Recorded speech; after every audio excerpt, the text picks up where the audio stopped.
welcome back to the stage our COO, Kyle Morton. Thanks, everybody. Looks like we're still getting settled. I've got a quick 5-minute introduction, then on to the team, which is pretty exciting. The broad picture I want to say really is we've got some really exciting things coming soon. And I will say, is this not true, Peter and John, that every member in this room will be changed after this segment? Tell your friends, come on in. Come on in. You just will not be the same person or the same member by the time you get this. So I'm here to speak really briefly, organizationally, and I've heard it both anecdotally and formally, that the real value that the council brings is the community of the data management professional across the board. And we're really working hard to keep that as our edge, candidly, right? We don't want to be a conference company. We don't want to be a gigantic. What we want to be is highly valuable and relevant to the data management community. So I'm going to lead off real quick, just as I mentioned, knowing the community is just critical, and you're going to see that come through the rest of the afternoon. But I'll lead off that. We're also, oh, let me step back. Let me get back here. Here's the agenda for the day, right? I got this. Then I got Roberto next. I mean, I don't know what to do. I'm glad to be before Roberto, and I'm sad for the person after Roberto. So I don't know how that goes, right? Did you bring the fireworks this time, or what are you doing? No, I was not allowed. Okay, all right. Then we'll have Sultana come and speak, and then John will wrap up with the closing session. And again, our purpose here is to bring people together and be relevant and advance our discipline and our profession as well, right? So with that, we're focused on community. That's internal to our members, but it's also to the rest of the world, right? We're an inclusive organization, not an exclusive one. And Jim mentioned it earlier. We welcome working with our partner vendors, with any organization out there that helps advance things. And I just want to highlight 2 or 3 relationships that we have currently. We have many more, but of recent impact, I just want to bring visibility to you. RIMPA, I don't know if you're familiar with the Records Information Professional Association. Anybody here familiar with RIMPA? Good, okay. So as it turns out, we've got a strong partnership with them in Australia. In fact, we're teaming with them at their conference in Australia later this year. And the idea here is we need to look at a broad range of data and how it affects and what people are affected by it. So we're really very interested in opening things up. Equally interesting is the Open Geospatial Consortium. This was a relationship started, I think, 2 years back at a Toronto DataVision, right? It was here? And then they were in Toronto too, though. I know they were in Toronto too. Conference? Yeah. It was here. Mm-hmm. Everyone asked, what are you doing bringing geospatial people into this meeting, right? Everyone left saying, how come we didn't have them before? Again, another view and another significant aspect of data that we need to broaden our horizons and everyone needs to be involved with and aware of to better themselves and the practice. And then the Open Data Institute, you're going to hear more about this a little bit later. But we're teaming with them and the Isle of Man for what is going to be really a fascinating discussion and opportunity that I can't wait for everyone to hear. So for me, I just want to let everyone know it's about community. It's about us as a membership, as a community. And it's about us being an inclusive community, welcoming other organizations. I know I saw Ed here. I don't know if there's some others. DAMA, who here is familiar with DAMA? Anybody DAMA members here? We're big fans of DAMA. We're working very hard in building a relationship at the regional level and really have great conversations going on in Australia, Middle East, US, Canada, South America. There's one other that I'm forgetting, but that's okay. Ireland. I meant to say Ireland first, but I wanted to save the big news for Ireland, right? So just to emphasize, right, we want to work as a team. And we're looking to advance the practice here, and we want the council to be that place where everyone feels comfortable as a community and feels comfortable to join and share all that's going on. So with that, I'm going to lead on to our next conversation, which steps right into the community, right? If I'm not mistaken. My colleague, Jim Halcomb, to talk about the communities of practice.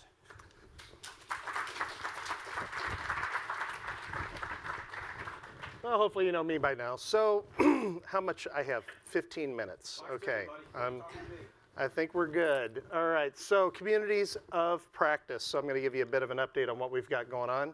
Just a little bit to go over. To start with, you've heard a little bit about, you heard a 10-minute discussion led by Ablazej on ADAC. And ADAC, just as a reminder, it's AI, data, and analytics controls, led by Ablazej, but also some others, both internal and external, around using CDMC controls and applying them to analytics and AI. There's still an opportunity to participate in what they've got going on, so definitely don't think that you've missed the boat because they've gotten as far as they have. To my knowledge, they're kicking the tires, seeing how it works in different members' organizations. So you can be a part of that or see what the results are in that and how they're going to tweak and improve that framework going forward. Then we have as Ben Clinch mentioned, actively recruiting more people to get into the discussion around AI. So don't let AI take over your world. Join us in the conversation so that we can get ahead of the curve. I really appreciate everything that you bring into that discussion, Ben. Ben's done a lot of work to line up pretty much through the end of this year a series of articles and topics that are highly relevant. Pretty much keeps me ahead of the curve on what's going on and what people are thinking and talking about in AI. How did we go from 15 minutes to time's up?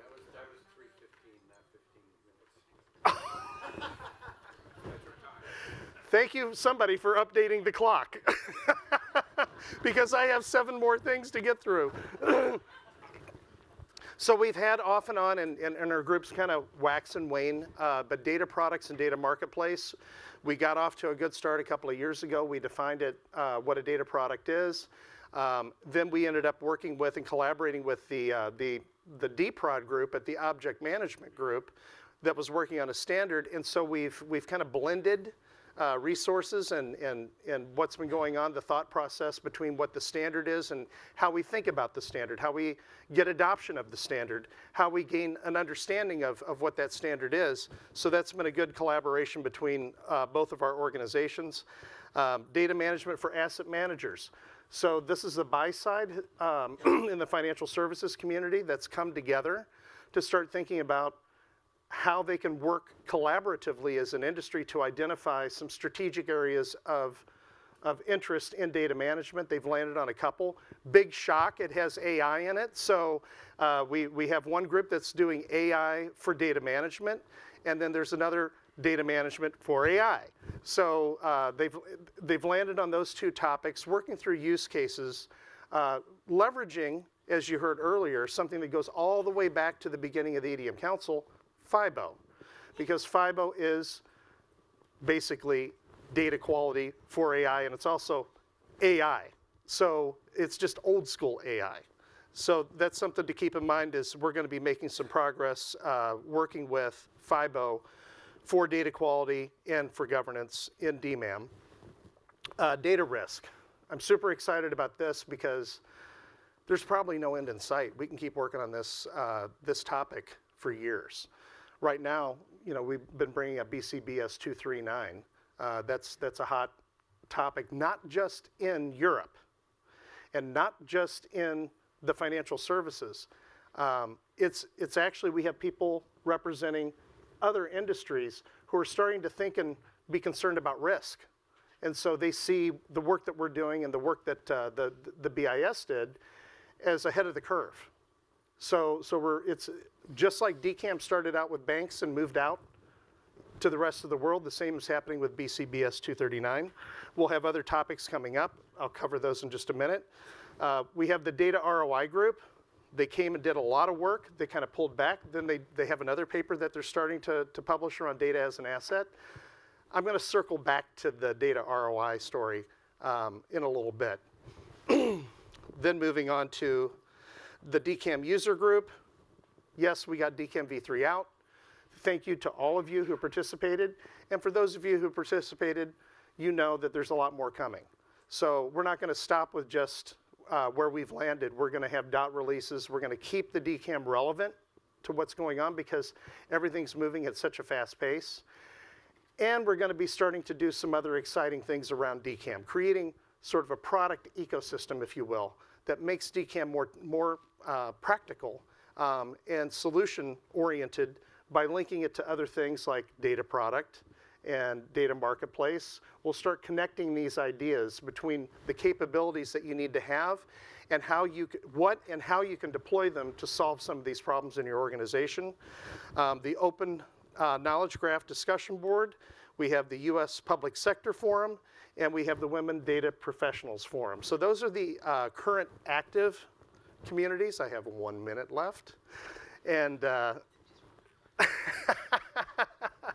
oh, now you're being nice. Okay. Australia and New Zealand, they've started actually a regional forum. We have a Canadian regional forum starting. The Global Data Leaders Forum has kicked off. The US Public Sector, as I mentioned, and Women Data Professionals. And then upcoming. So as I said in data risk, I think it's going to be, we've got a lot of things that we can do in that space.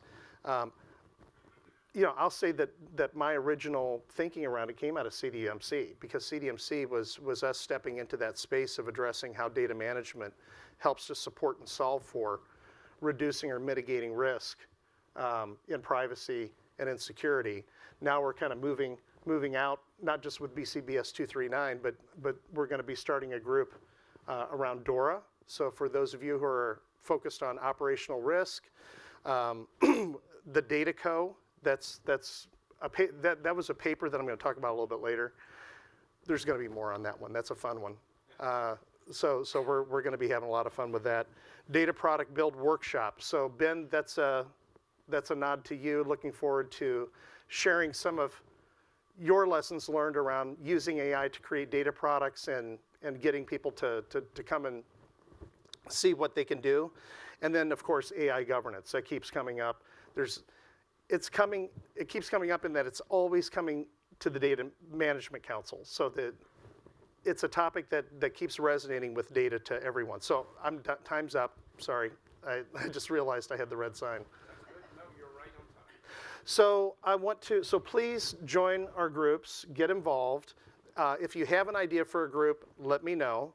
But now, without further ado, I want to introduce our next speaker. She's going to talk to us about the Women Data Professionals, and it's Zornica Manilova.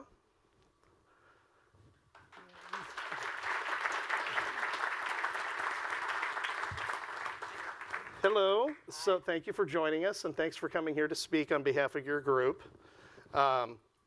Just tell us a little bit about yourself, your role, and then what's going on. Hello, everybody, and thank you for the invitation and having me today. My name is Zornica Manilova, and I'm leading the data quality management and data science team at the Global Legal Entity Identifier Foundation, or short GLIFE. And today I'm excited to introduce you to the Women Data Professionals initiative at the EDM Council. And in the past, we have observed certain unbalance in the distribution between male and female in more senior roles in the data field. And EDM Council has recognized this and addressed the topic by creating this community. The community and the network has a simple but very powerful mission to support and promote more women in the data field, and of course help them grow in the more senior positions. How is this done?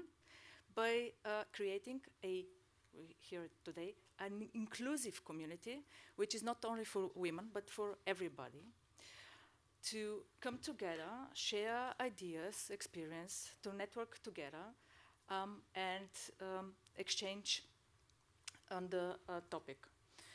There is also a very strong mentoring program within this community. And of course, there are regularly events where people get together to network and also celebrate some of the achievements, of course. And as next, I would like to invite everyone If we can move to the next slide. Thank you very much. I would like to invite everyone to help us grow also the network. So please take your phones and just scan the QR code. Join the initiative, either through the webpage or also by connecting with Emma, who is one of the local chapter leaders here. So join us to shape a more balanced and innovative future for the data area. Zarita, we have some questions if you don't mind. Yes. Go ahead. Is this presentation being distributed? So because Yeah. people from here Yeah, you'll get the QRs and the links. this, yeah? Yes. Okay, thanks very much. I have a question. Can men join the women data Yes, professionals? absolutely. When I say everybody, this includes men, women, independent from jurisdiction where you sit, age or whatsoever. Great, that's fantastic. Do we have any other questions from anyone about women data professionals? I would say John. also reach out to your colleagues, even if they're not members of the EDM Council. We want to bring people in, and they'll learn about the council. They'll learn about the Women Data as Professional. It helps to just continue to build a community. Exactly. Please don't be shy and share this the QR code and the slides. Very good. We have one more question over here. Sorry, one more thing. I'm a representative here of Europe's largest minority woman-owned business, so I'm sort of very interested, and it's a real shame that my CEO has had to go to another meeting this afternoon. But how are you addressing the challenges around DEI with the influence from America at the moment? Because one of our clients has canned it completely, and that's got to be having an effect on this. Yeah, if I can answer that one, through mentor programs, to bring up the young women professionals, to expose them to more of the senior professionals, to build confidence in those professionals. Great stories from the mentor program. One was one of the mentors was working with a young professional, and she was worried about getting her next promotion. 6 months after the mentor program, she achieved that promotion. So it's building the network, building confidence, getting exposure to the technologies.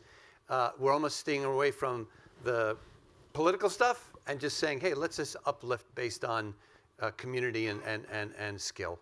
But I also would say it's a grassroots effort. So irrespective of what's happening in the companies, people within those companies are the ones that, it's not the companies coming to us to form this forum, it's the people within those companies, the women, the men, and whatnot. And so irrespective of politically what's happening or what's even happening in those companies, this actually, I would argue this actually makes it even more important that we have this. And that number that was up there, 2,500, I think it's closer to 3,000 now registered. Yeah. And how many people at your company? Can I add your numbers to the? Let's make that 3,500. So we'll talk to you. We'll talk to you after this. All right. Very good. Thank you. Okay. Thank you. Thank you, Zarita. And now I want to bring up Carole Mahoney, my colleague. We've kind of been referring to her, but she's going to Drag me up our here now. mistress of ceremonies. Hello there, everyone. So I am delighted to announce an exciting partnership between the EDM Council and the Isle of Man government on what's called the Data Asset Foundation. This collaboration will establish a legal framework that mandates data stewardship, incorporating both the EDM Council DCAM and CDMC models and frameworks to provide a transparent, accountable data practice, mandating that so that organizations can fully realize the value of their data assets. It is significant. We want to make a big splash about this. I'd like to, at this point then, introduce to the stage, if I could get that.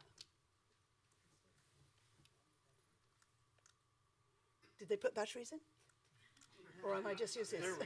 All right, Lyle, Wraxall and Arga. I'm not going to pronounce the whole name, but Arga from the Isle of Man. again. I think we'll one. So first of all, I'm going to actually just hand it over to Lyle and say, can you just give a brief introduction to everybody about the project? Absolutely, and thank you for having us here today. So my name's Lyle Wraxall. I'm the Chief Executive of Digital Isle of Man, which is a government agency that's also managed by a private board of technology businesses. In about 2022, the Isle of Man produced an economic strategy for how the island was going to move forward and grow its economy. On that strategy, which was conducted by KPMG, we had a number of areas to focus on growing the economy for the future. One of those words was data. That was pretty much all we had, one word. The board and myself and the team sat around a table, scratched our head and thought, how do we grow the economy on the Isle of Man with data? After a number of false starts and quite a lot of intensity around whiteboards, we came across something which we think was quite exciting. Since then, we've been working with people trying to find partnerships for people who want to come on this journey for something that's new and transformative. And we're looking for people who are ethical, responsible, and look at the world in trying to do things in the right way. And hence, we found EDM as a partner to come on this journey with us. So what is it that we're looking to achieve? So ultimately, we're creating something called Data Asset Foundations. So Foundations is a corporate structure on the Isle of Man, and I'm going to let Aga, who's far more knowledgeable about this, to explain this in a bit more detail.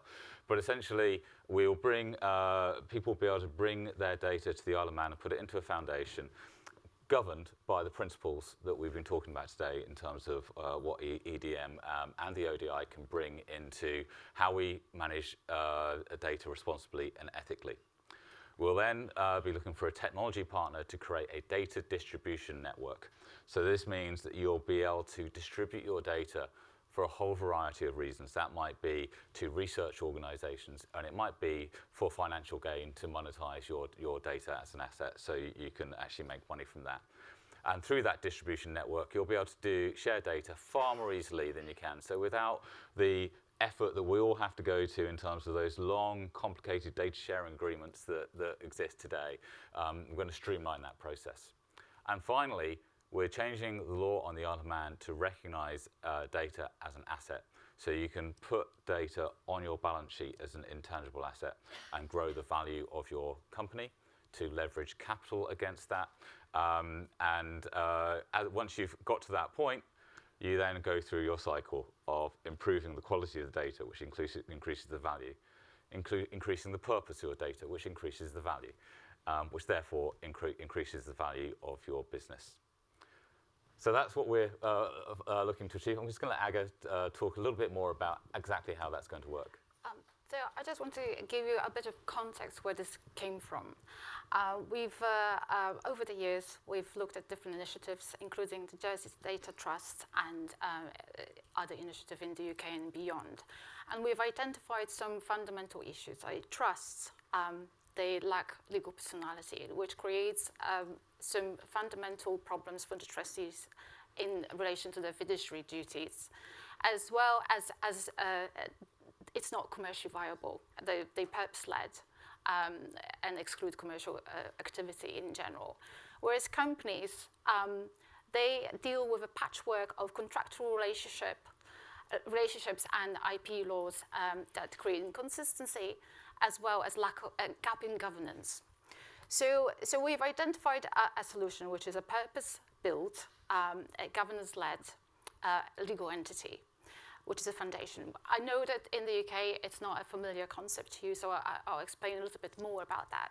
So a foundation is a bit of a hybrid between the company and the trust. So in terms of the company's qualities, it's commercially viable. We allow commercial activity within a foundation.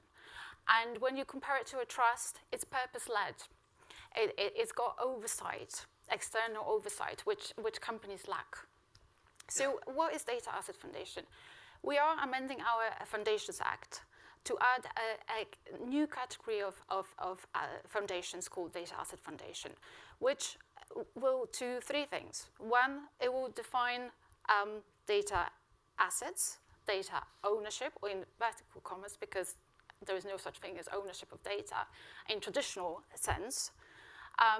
It will create a data assets register, which will allow you to register your assets and prove your provenance, control, and lineage, and quality of your data assets, and it will be transparent. And the third thing is we're going to hard code the data governance framework into our laws. So whilst we dealt with the legal vehicle and we created foundations, there was one fundamental piece of the puzzle missing, which is the governance framework. And this is how we connected with the EDM Council, and we created this new partnership and a new idea how to hard code those frameworks into our laws. That gives us a reliable and trusted and consistent with standardized practices and with the external oversight over those assets. So we're out of time, but I'm going to summarize some things that I think that are, if that's okay. So, so we have this, the DataCo paper. Remember, I referred to that in the update on the communities of practice. That was written, I think, in 23. But it was written before we had any conversation. We had no idea that we were on a collision course of collaboration here. So we kind of bumped into each other, kind of like the peanut butter cup commercial where, you know, you got your chocolate and my peanut butter and you got my, you know, you get it. So don't need to labor that. So, so the DataCo paper, it turns out, hey, yeah, this whole idea of setting up a separate entity to monetize your data, it's actually been done. So we don't have to prove to anybody that this is a valuable proposition. But up until now, there's been no place to really, you know, be supporting that activity. It's just been a little bit all over the place. And you can read the paper. It's a really good paper. It will be a commitment. It's like 40 pages or something like that. But in the paper, there's a little bit about the variety of organizations that have gone about doing this sort of thing. And we, through our research, identified the steps. And so we're going to be following and appending, you know, that paper with how it's going, because we're going to learn things as we work together about how this is all going to work. And I also bring up the Data Excellence Program, the awards that you saw earlier. The reason why that's important is because that was built off of another model, actually, that the CMMI had come up with. But they had a regulator that was on the other side of it to kind of like basically say you have to, you know, follow certain standards if you want to go through this journey. So this is perfect. We started laying out the path, but we didn't have a destination. Absolutely. Now together we have a path and a destination to support organizations that want to monetize their data. And you can see in the paper, there's a lot of different ways you can go about monetizing your data. It's not just generating revenue. It may just be adding an asset to your balance sheet. So, but or using it for collateral against the bank loans. Yes. Or using it for public good and sharing the data together to create joint partnerships. So I think what I've been hearing today is that a lot of companies struggle because of lack of that regulatory framework that would create that not contractual understanding between the companies using the same standards, but creating something that we all have to comply with to make your jobs easier, because that would create the standardized practices and consistent approach to data. Yes, because otherwise you have all these various, it's all been, like to your point, been handled by contracts and not standard contracts. So there's an opportunity to streamline this whole pathway for organizations to monetize their data, if you don't mind. Yeah. So we don't know exactly all the details. We're working them out. But I'm absolutely certain that whichever way we throw this,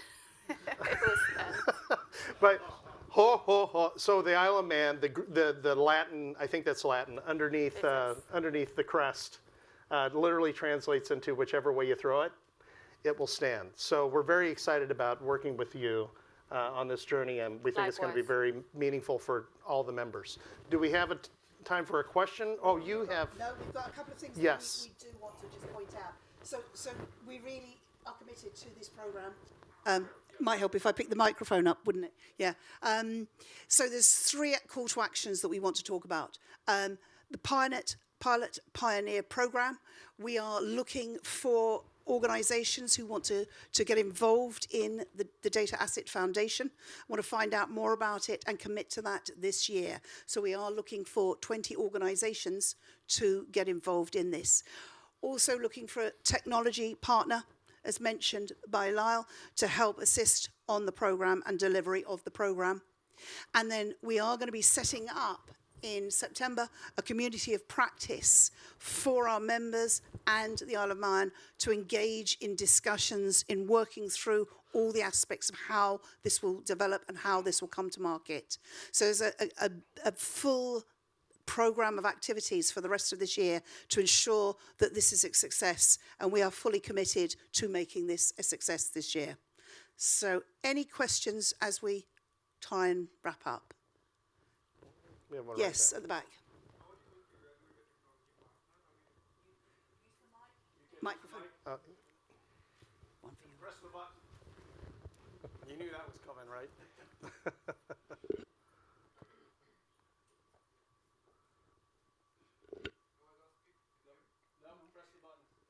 Can you hear me?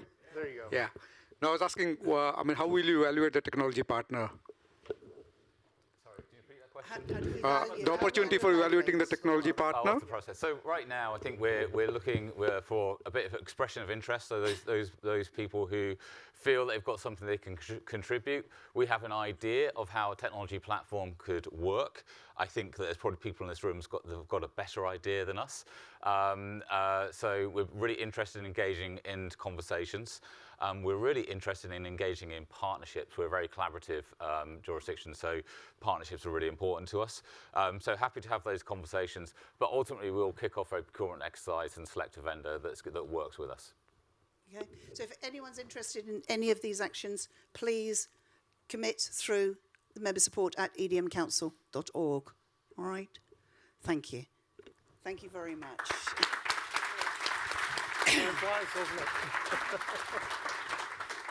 I would now like to call up, because this is not the last of the announcements, I would like to call up John Bottega and Peter Serenita. Thank you. Thank you, Carole. John. And again, just to our colleagues at Isle of Man, really excited about this. Thank you so much. We got a lot of work ahead of us and really exciting things to come out of that. So thank you very much. One more announcement before we move into the rest of the program. When you think about the information management industry, I think of it in 3 parts. Obviously, data management is a critical component. Data analytics supports that or is supported by that. And then there's the support of technology. Now, in our 20th anniversary, it's fair to say that the Council has been very successful in these 3 sections, in data management and data analytics. And we've never really had a strong focus in the technology. We would partner with technology firms or organizations, but that wasn't part of our strength as a standards body. So how do we solve that problem? Well, today we're announcing that to solve this problem, to get that part of the circle filled, the EDM Council has signed an agreement to acquire the international industry standards body called the OMG, Object Management Group.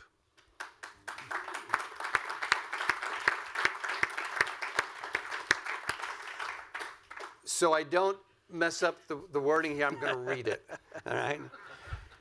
On the press release, which went out probably just a few minutes ago, this combination brings together more than 700 corporate members and public sector member organizations, 8 regional hubs, and a combined 50-year portfolio of internationally adopted standards and technologies into a single nonprofit association. So we are incredibly excited by that. The agreement, like all legal agreements, and Aga, you're an attorney, so you appreciate this. It takes a while to get all the paperwork aligned, right?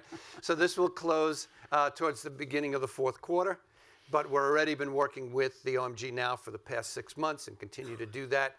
And we have, where is our, where's Mark? There we go.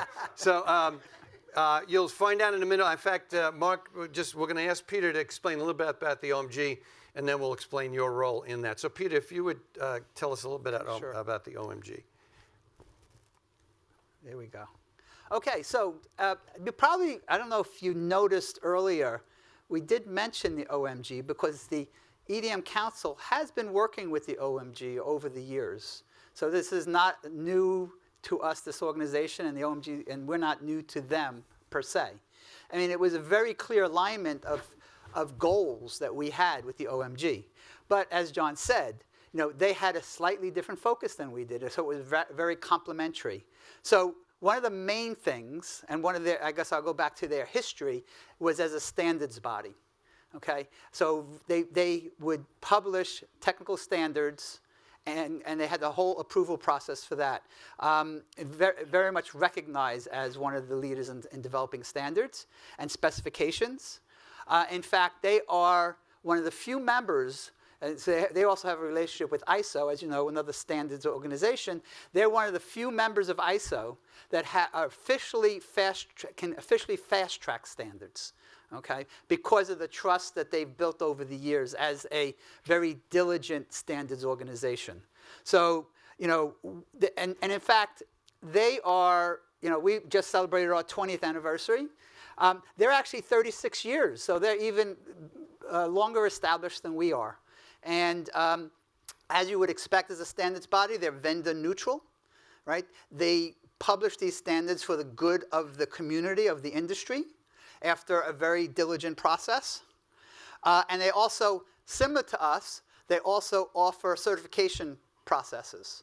So you can be certified against those standards, similar to the way with us you can be certified as a DCAM assessor or whatnot. So we're very excited about this opportunity. They are, again, also, as John said, a member-driven organization. As we, corporate member, yeah, right? And so, and as we've tried to explain, and hopefully you've gotten the sense of today, we listen to our members, and we hope that we're doing a good job in supporting our members in what they need from us. And again, same values. The OMG has exactly the same values. There are a corporate member-led organization where the needs from the corporations arise, they call to action, and they act. They've already, just to give you a sense, they've published over 1,400 standards. I mean, busy. That number speaks for itself, okay?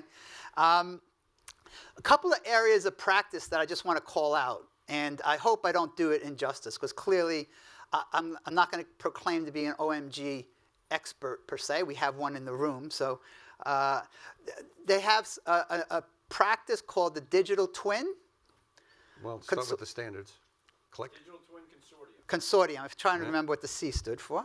Okay. So those of you, so they are moving forward with the ability and the specifications and the standards to develop a digital twin. Why am I pushing? Press. Press. There you go. Animation. I'm sorry. Okay. So standards. There we go. And now digital twin. Which you just described. Got it. Yep. There we go. Okay. So anyone interested in the, how do you develop a digital twin? What are the standards that you should conform to? OMG has them. And then the other area, and this is the area that Mark is an absolute expert in. So if I do a really poor job, which I will, of describing this, we have the expert in the room. So please take advantage of that. It's augmented reality. Again, an area that is just chock full of data, okay? Chock full of data. So this marriage, if you will, it really does complement each other, both in terms of the data that augmented reality needs, the standards to develop augmented reality, as well as the standards required in the supporting data to feed it. So that's why we're just so excited about this opportunity.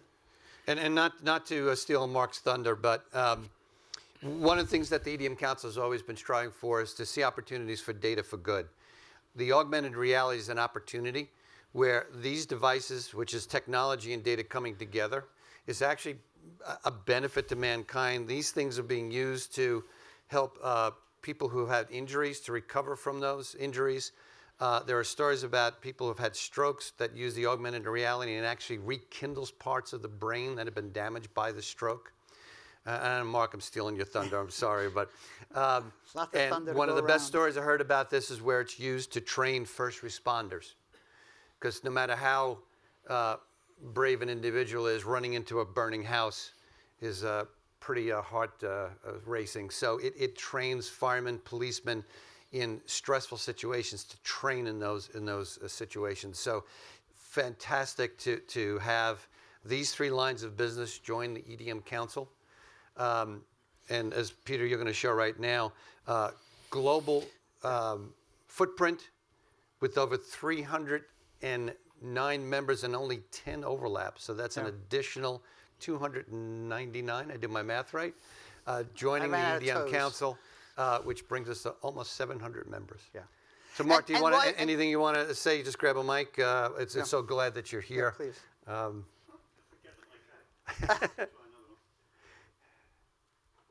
There we go. And press the button. There we go. Hold the button.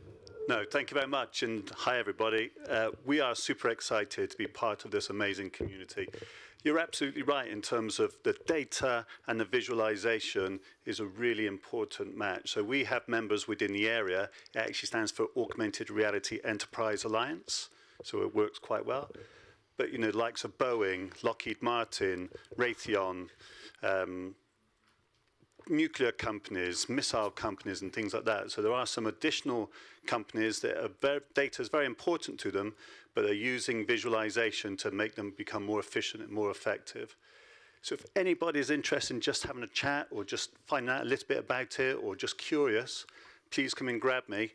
It's pretty clear that some of the biggest companies in the world are investing in AI. You've only got to listen to the Zuckerbergs or the Cooks at Apple and things like that. So this is going to be the future of computing, but it needs data. It needs data. Thank you, Peter. Thank you, Mark. So just to kind of... So what does this mean to you, right? So great. You know, with joining forces, so what does it mean to you? Well, first off, the reason we mentioned the number of companies and the stretch of the company was the first thing that, one of the things we were talking about in terms of community. We've just grown our community, which means now you have further access to peers which have slightly different perspectives, which is really important as you're developing your capability. To not just get everybody just in the room nodding, going, yeah, yeah, yeah. No, get somebody who says, oh, no, we do it differently.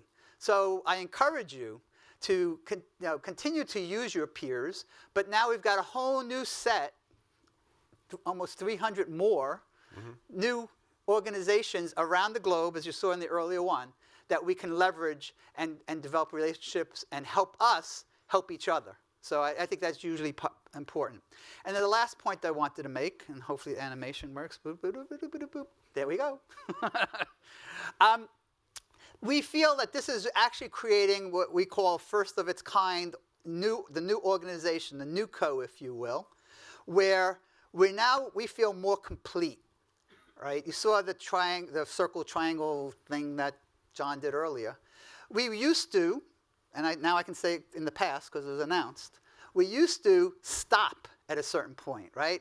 We developed the frameworks, developed the standards, we developed that, and then we were like, okay, guys, go implement it, see ya, right? Well, now we have the next part of what you need to do through, again, what OMG brings to the table. We've completed that circle. So we do feel that this is a significantly, not just complementary, but integrated capability. And that's our vision. It's a new unified organization that with a combination of community, innovation, best practices, and standards that we feel is now more complete, more end-to-end. And we feel that that's a benefit to our members. And our EDM Council members will have the benefit of, again, the additional communities as well as the more end-to-end process. And obviously the OMG members will have the foundations that we feel are so important. to build upon those other more technical specifications. And with that, I shall be you, Peter. passing the torch. So just bear with us because it's going to take, like I said, a couple of months to go through all of the paperwork and all the work. But we're going to be working with the teams there and preparing ourselves. Our target is the fourth quarter where we will have the organizations fully integrated. We've got some great people to talk to, more to learn about how this works. But again, you see where this brings these communities together. So really, really excited about that. Before I step off the stage. So you've heard so far today, we've upgraded DCAM.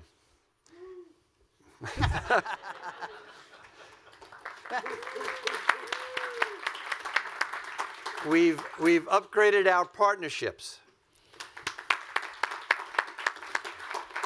We've upgraded with our collaboration with Isle of Man. And we're now upgrading our organization with the acquisition and joining with OMG. Because of all of that, the EDM Council is now the EDM Association.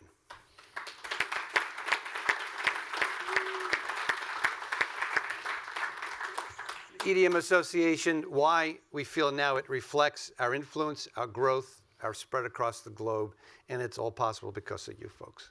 So thank you very much. Let's get back into the rest of the afternoon session.